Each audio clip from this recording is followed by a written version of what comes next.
Assalamualaikum, salam sejahtera dan Happy New Year. Nama saya Ahmad Iqmal. Dalam video kali ni, dekat depan saya ni ada sebuah deck M, nama dia TK2. Thank you kepada Hill Audio. Hang memang comel, hang memang handsome, hang memang the best. Sebab Hill Audio dia hantar unit TK2 ni dekat saya, dia suruh bagi sepatah dua kata. Jadi saya dekat sini nak bagi sepatah dua kata lah. Dalam video ni saya akan habang apa benda yang saya tak suka dan apa benda yang saya suka dengan TK2 ni. Dia adalah sebuah deck M. Apa dia deck M tu? Sekejap lagi saya habang apa dia. Kita tengok dekat website dia. Dan dalam video ni juga saya akan comparekan alang-alang saya akan comparekan dia macam mana sound performance dia dengan VE Electronic Megatron. Siapa yang tahu pasal VE Venture Electronic, dia mesti tahu pasal Megatron. Okey, unit Megatron ni dihantar oleh Mr. Andy. Mr. Andy ni kalau hampa orang yang minat audiophile, hampa memang minat sci-fi community dan hampa tak kenal Mr. Andy, maksudnya hampa belum go deep lagi dalam sci-fi industry. Mr. Andy ni lah orang yang mencipta The Dongle Madness. Bukan Multiverse Madness yang Doctor Strange tu kan. No. Yang tu Mei 2022. Yang ni The Dongle Madness. Saya akan letak link dia punya Dongle Madness tu dekat description. Hampa boleh check dia. Dia memang sample, memang handsome. Boss, you memang handsome. Thank you.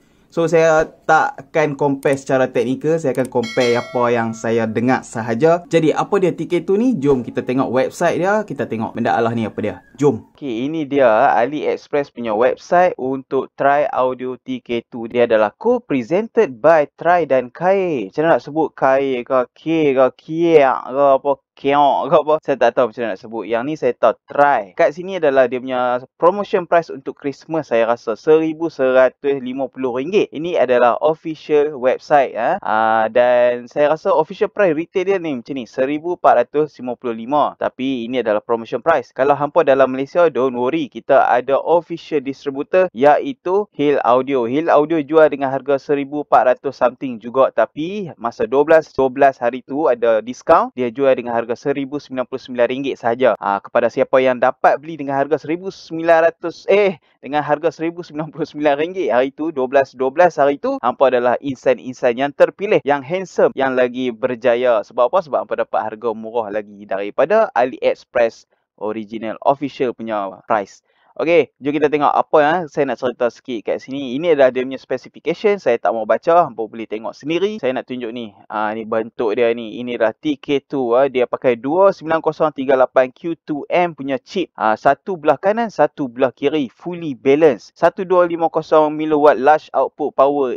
Saya rasa ini untuk 32 ohms punya maximum. Jadi kalau hampa pakai 64 ohms, mungkin dia jadi double down the output power. Mungkin jadi 625. Mungkin tapi lagi tinggi ohm sampai lagi rendah dia punya miliwatt ni lah. Yes, dia support 3.5 dan 2.5 mm dan juga 4.4 mm. Hampa boleh cucuk ada dua tempat balance kat sini 2.5 dan 4.4. Hampa boleh guna serentak tau. Saya dah test 3.5 mm pun bunyi, 4.4 mm pun bunyi. Dia pakai QC 3.0 fast charging. Saya dah test charge 2 jam 40 minit. Saya tak tahu full ke tak sebab manual dia tak ada tulis benda ni dah full ke belum. Sama je lampu dia duk color hijau. So saya macam cabut je lah. Charger dah full dah kot. Lepas tu yes, dia ada dual type C input. Satu untuk charging dan satu untuk USB. Cucuk kat komputer ataupun cucuk dekat hampa punya smartphone. One piece molding aluminium alloy. Ni body dia ni saya kita tengok. Lepas tu two decoder are respectively responsive for the left and right channels to improve dynamic and separation. Bagus ni. Dia sangat low noise sebab satu channel dia memang dedicated satu chip untuk satu channel dia. Left dan right channel ada setiap satu masing-masing dia punya chip. Ni kalau kita tengok dekat portable deck ni bagus ni. Sebab kalau kita tengok dekat desktop deck pun ni memang sepatutnya pakai macam ni. Barulah kita punya sound tu dia clean dan dia punya separation dia cantik. Kita nak tengok kat sini. Ini dia punya amp dia yang kelas AM, nampak dia pakai OP2132 Plus. Lepas tu dengan TPA 6120A2. Yang ni dua, yang ni pun dua. So dia punya output ni ada 4 benda tau. Bagus betul lah. Memang kuat tu sound dia. Saya kita tengok apa saya nak kata pasal dia punya sound. Ni body dia tadi saya nak habaq ni. Dia full. Jadi kalau kita baling kat dinding mungkin dia tak pecah, tapi dia punya yang surface ni mungkin pecah sebab dia kaca. Janganlah duk pergi baling kat dinding tak dapat waranti weh, human error. Manual polishing and electroplating anti-scratch process. So far memang dia belum lagi scratch, tak ada calak-calak lagi. Ni dia abang ada ADC Turbo Volume Technology. Apa dia ni? Sekejap lagi kita cerita. Okey, ni kat sini dia ada indikator dia. Ada 2 indikator kat depan ni. Satu untuk power on dan power off ataupun low battery. Bila low battery dia akan bertukar jadi lampu color merah. Sample rate kalau kita play 48 kHz dia akan menyala kat sini. Kalau 96 kHz dia akan menyala kat sini. Kalau kita play 384 dia akan menyala dua-dua ni. You get the idea. Same lah dengan semua ni. Ini 2.5, ini 4.4 dan ini 3.5. Ini volume dia, volume potential meter. Potential meter ni cantik, sangat cantik dan sangat sedap dipegang. Dia charging indicator dia sangat tidak membantu sebab dia cuma ada satu saja. Dia tak habaq pun dah full ke apa ke. Saya tengok duk hijau. Saya charge 2 jam 40 minit. Saya tengok sama, so saya cabut lah. Okay, satu USB untuk charge dan satu USB untuk masuk ke komputer. Ni line out dan phone out.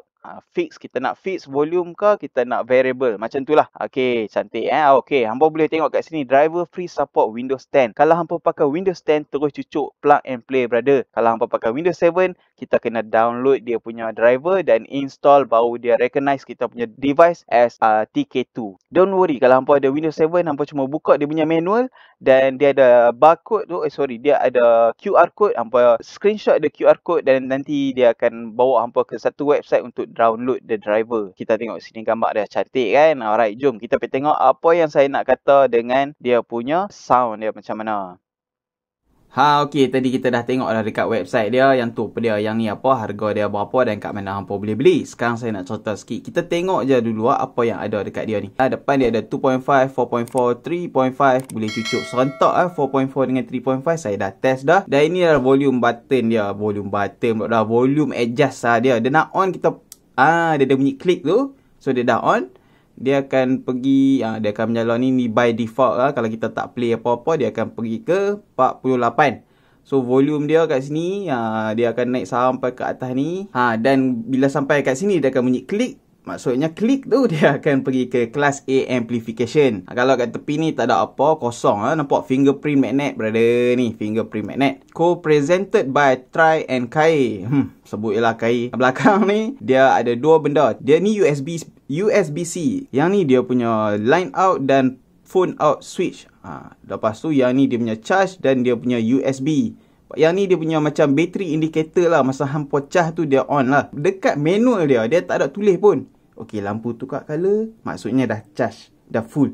Tak habaq pun dekat manual dia. Jadi agak tak best lah. Manual dia tu banyak benda kena buat lagi. Nampak ni fingerprint magnet meluat betul lah. Okey, jadi saya dah test dah selama seminggu atau seminggu lebih macam tu. Saya dah test dan apa yang saya boleh kata kat sini, ada beberapa benda yang saya tak suka dengan TK2 ni.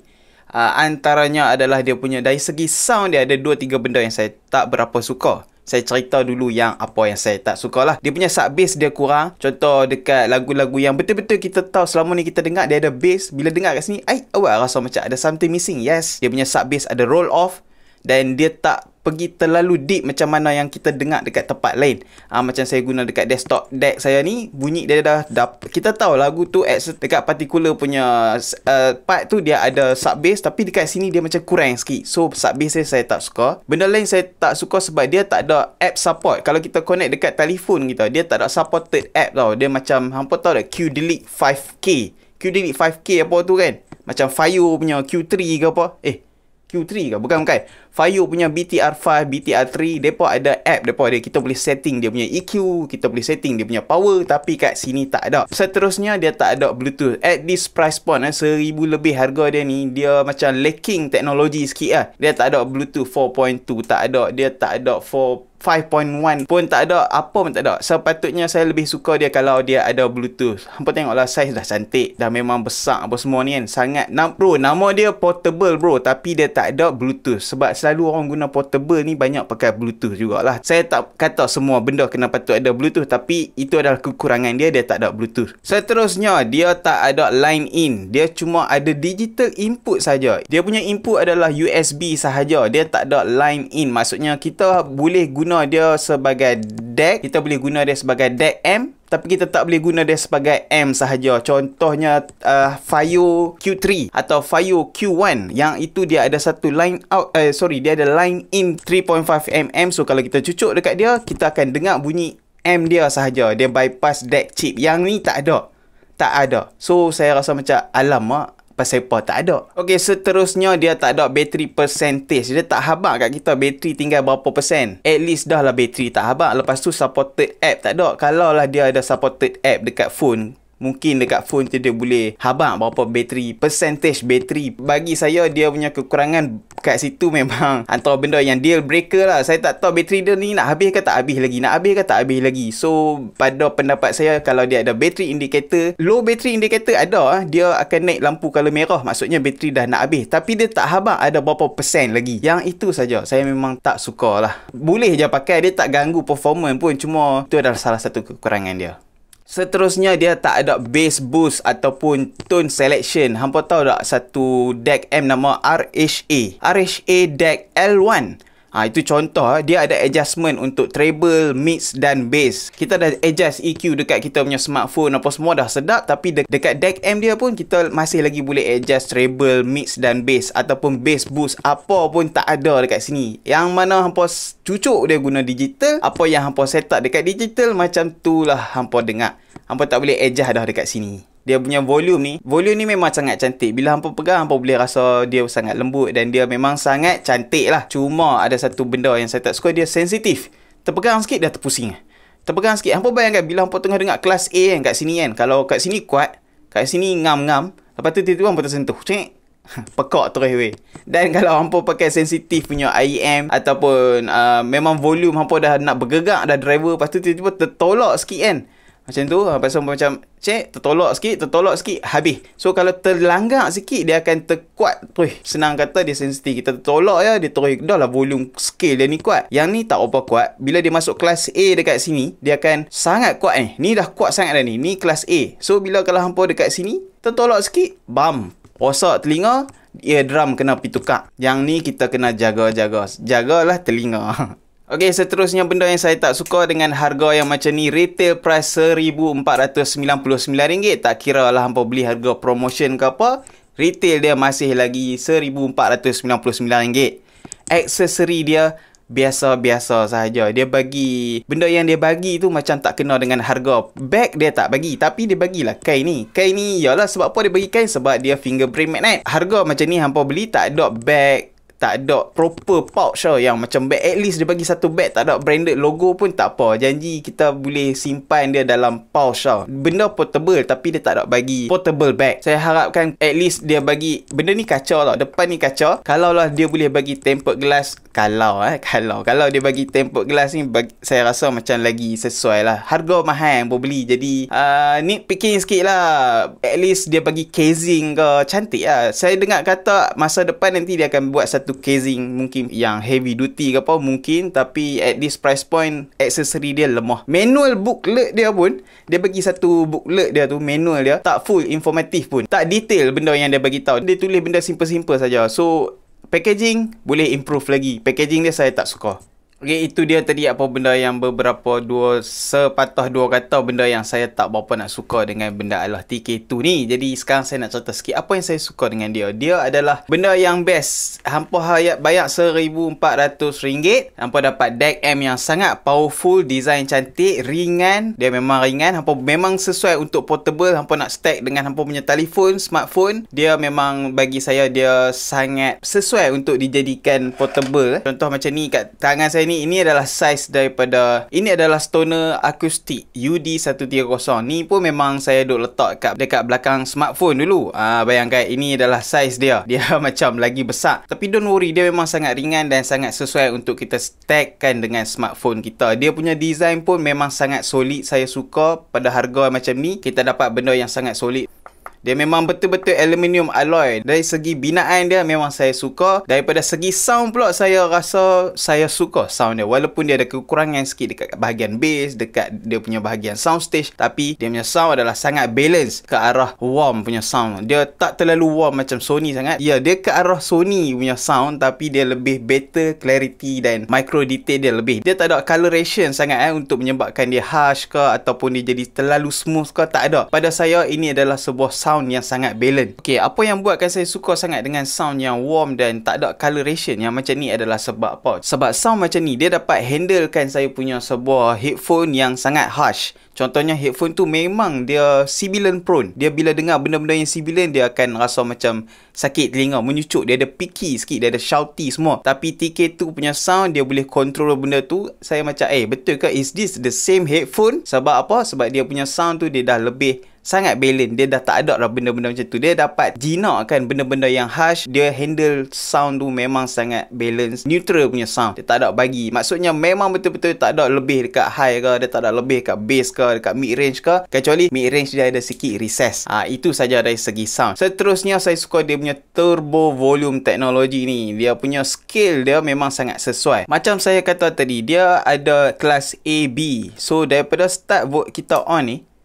Okay, dia akan start daripada sini. Dia punya left and right. Walaupun dekat volume yang paling slow ni, dia tak ada channel imbalance. Kita dengar left dulu ke, kita dengar right dulu, tak ada. Dan apa yang saya nak kata kat sini, bila dekat sini dia akan guna kelas B. Kelas B amplification. Dan bila kita sampai dekat 60% macam ni, dia tulis 60%. Tapi bagi saya ni dah 70 ke 80% dah. Bila dia masuk kelas A, dia punya volume tu, dia betul-betul turbo punya volume. Memang kelas A punya high gain. Dia macam, kalau dekat atas 60% ni, dia high gain. Bawah ni dia macam low gain lah.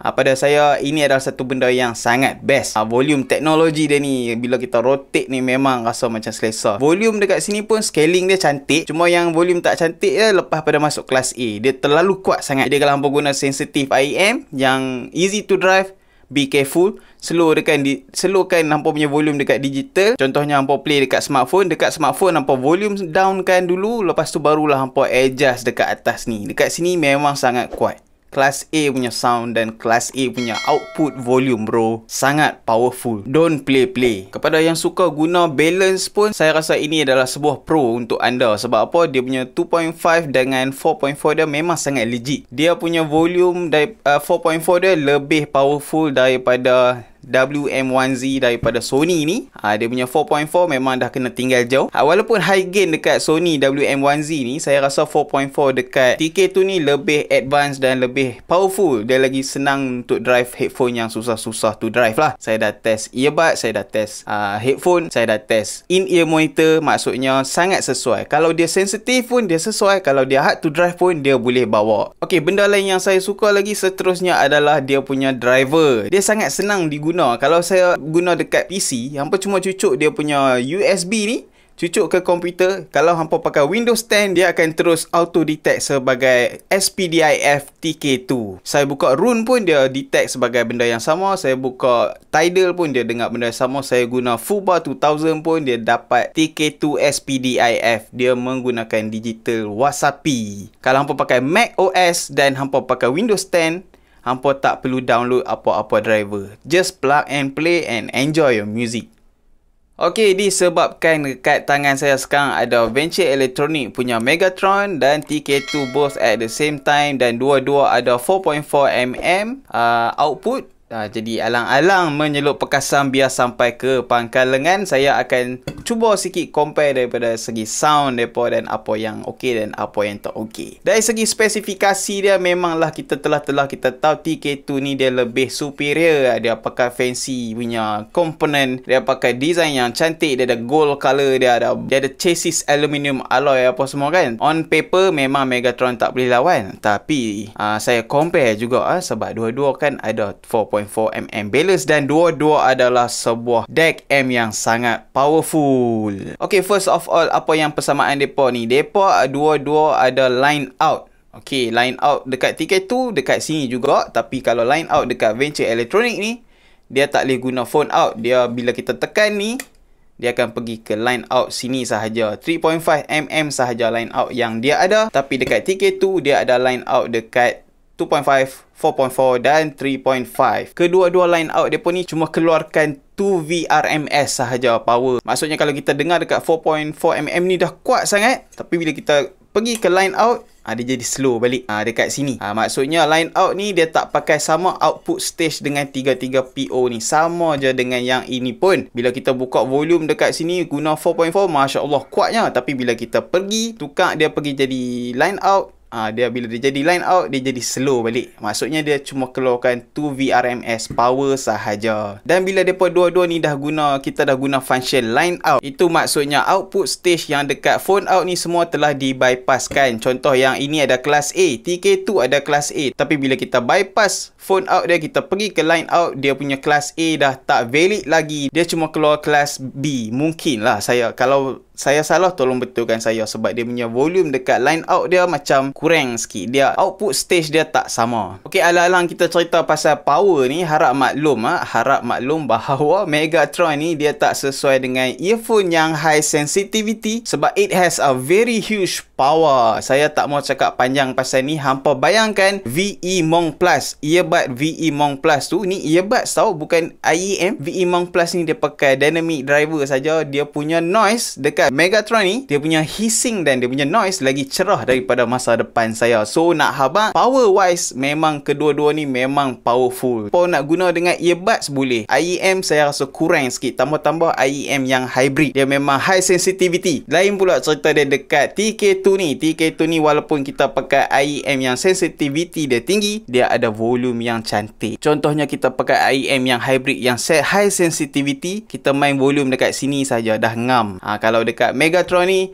Masya Allah, melainkan kita pakai impedance adapter baru kita boleh pakai dekat Megatron ni, sebab power output dia terlalu kuat sangat. Untuk Megatron ni, saya rasa dia lebih sesuai kepada headphone open back, high impedance headphone ataupun high impedance earbud. Saya pakai earbud 150 ohm sahaja, dah cantik dah kurang noise. Cuma jangan pakai lower than 64 ohm. Saya rasa memang akan rasa hiss. Dia bunyi noise tu sangat tinggi. Headphone 600 ohm saya zero noise. Sini zero noise, sini zero noise. So maksudnya dia sangat efisien. Venture Electronic Megatron ni dia sangat efisien walaupun kita pakai headphone yang sangat high impedance. If you want to use the Megatron with sensitive IEM, please use it with an impedance adapter. Thank you. Alright, sound depa ni macam mana? Macam mana pula saya nak kata sound depa dua ni apa beza dia?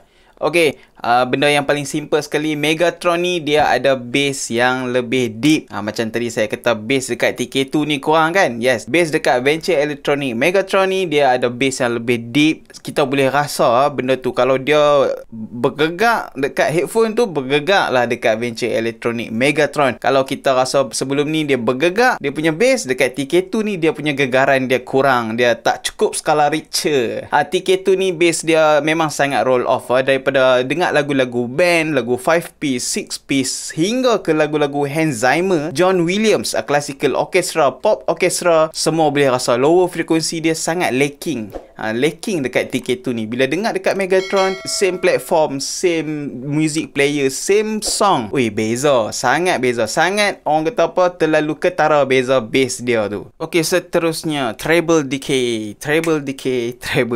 Dekat TK2 ni dia punya treble dia, saya rasa TK2 lebih bagus. Sebab dia ada, dia punya treble tu, dia take a very good amount of time untuk resolve. Dan itu menyebabkan bunyi-bunyi horn atau cymbal dia sangat articulate dan detail. Benda macam ni dia sangat menyumbang kepada siapa yang suka dengar micro detail dalam vocal teknik dan sebagainya. Treble ni macam ni lah. Treble decay ni yang menyebabkan satu sound tu dia bunyi plastik atau dia bunyi metallic. Jadi kalau dekat VE ni dia treble dia sangat laju. Jadi dia boleh jadi harsh, dia boleh jadi metallic, dia punya timbre dia rasa tone dia tak betul. Dia macam ayah pahal bunyi cymbal ni macam plastik tau. Itu pentingnya treble. Jadi dengan dua deck yang ada dekat dalam TK2 ni, dengan separate channel left dengan right apa yang ada dekat TK2 ni, dia punya treble sangat bagus. Dia punya cymbal dengar macam realistik. Dia natural treble. Bila orang kata natural treble tu, inilah dia. Dan seterusnya, benda yang sangat jelas perbezaan dari segi sound dia adalah soundstage. Saya rasa soundstage dekat Megatron ni lagi luas dan lagi wide.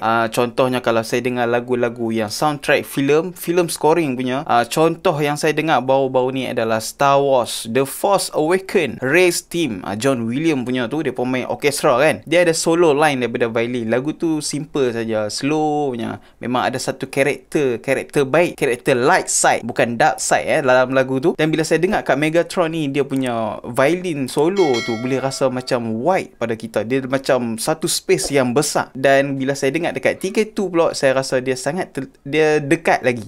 Saya tak rasa dia terlalu dekat, dia cuma dekat lagi berbanding VE Megatron. So kalau dari segi soundstage, saya suka dekat Megatron berbanding TK2. Saya rasa TK2 ni dia punya instrument separation dia lebih precise berbanding dengan Megatron. Disebabkan technicality dia yang bagus dekat TK2 ni, saya rasa setiap instrumen dapat dengar dia punya micro detail. Itu adalah sangat penting kepada siapa yang suka muzik-muzik yang ramai instrumen ni, yang ada lebih pada 10-20 instrumen. Even dekat TK2 ni pun kita boleh dengar dia punya instrument separation. Megatron ni dia boleh, tapi dia dengar semua benda tu dia macam congested sikit. Lain pula dekat vokal. Saya rasa bila kita dengar sound yang vocal oriented, kalau macam dengar vokal, saya rasa saya lagi suka dekat Megatron. Sebab dekat TK2 ni saya tak tahu lah, dia memang macam ada recess sikit dekat area mid range. Dia tak recess banyak, tapi dia ada perbezaan sangat jelas. Bila saya dengar kat Megatron, saya rasa okay, macam normal. Bila saya dengar dekat desktop saya punya setup sendiri pun, saya tahu lagu yang saya selalu dengar. Dan bila saya dengar kat TK tu, saya rasa macam apa benda ni ya? Saya rasa macam dekat dia punya vokal dia ada recess sikit. Dia tak tertutup sangat, tapi dia tak ke depan macam mana yang saya dengar sejelas-jelasnya vokal dekat Venture Electronic Megatron. So kalau dengar macam instrumental, solo ataupun vocal oriented song, saya lebih suka layan dekat Megatron berbanding TK2. Kalau saya dengar lagu yang busy track, yang fast, yang memang banyak instrumen, saya rasa TK2 lebih sesuai. Okay guys, itu adalah sedikit sebanyak apa yang saya boleh katakan untuk perbandingan Venture Electronic Megatron dan Tri-Audio TK2 ni. Disebabkan harga mereka dah sangat jauh berbeza, jadi saya tak maulah nitpicking cerita lebih-lebih sebab harga mereka pun tak sama. Untuk Megatron ni, siapa yang beli pre-order dengan harga 50 USD saja, saya rasa bagus. Okey lah untuk harga tu, walaupun saya rasa patut kurang sikit lagi kot. Dia banyak sebenarnya kekurangan dia, saya tak mau sebut banyak sangat, tapi boleh lah untuk harga macam tu. Saya rasa dua-dua ni sama aja, tak kena dengan harga. Tambah-tambah TK2 ni. TK2 ni harga dia, saya harapkan benda yang lebih lagi. Bluetooth function tak ada, supported app tak ada, aksesori tak cukup. Pada pendapat saya, boleh beli untuk sound dan untuk portability dia, untuk dia punya battery performance sangat okey. Tapi kalau hampa nak benda yang sangat berbaloi, TK2 ni kurang sikit. Kalau hampa dapat dengan harga yang macam murah 1000 sahaja, saya rasa okey. Kalau hampa beli dengan harga 1400, saya rasa kurang sikit. Walau bagaimanapun, TK2 ni masih lagi, saya rasa saya sendiri, saya boleh buat bagi jadi desktop punya DAC amp pun boleh, saya nak buat portable pun boleh. Cuma itulah, bila kita stack dia akan jadi berat lah sikit. Dia jadi besar, tapi walaupun besar, dia tidaklah terlalu berat. Okey je, tak ada masalah. Cuma harga dia saja. Harga dia kalau tiba-tiba dia jadi 900 ke 800, yes, go for it, beli. Hampa tunggu je kalau ada orang nak jual second hand 800, 900, beli, tak payah cakap banyak. Saya dah test TK2 ni guna power amp lah, saya dah guna UAPP, saya guna Tidal exclusive mode, semua depa boleh bagi dekat smartphone.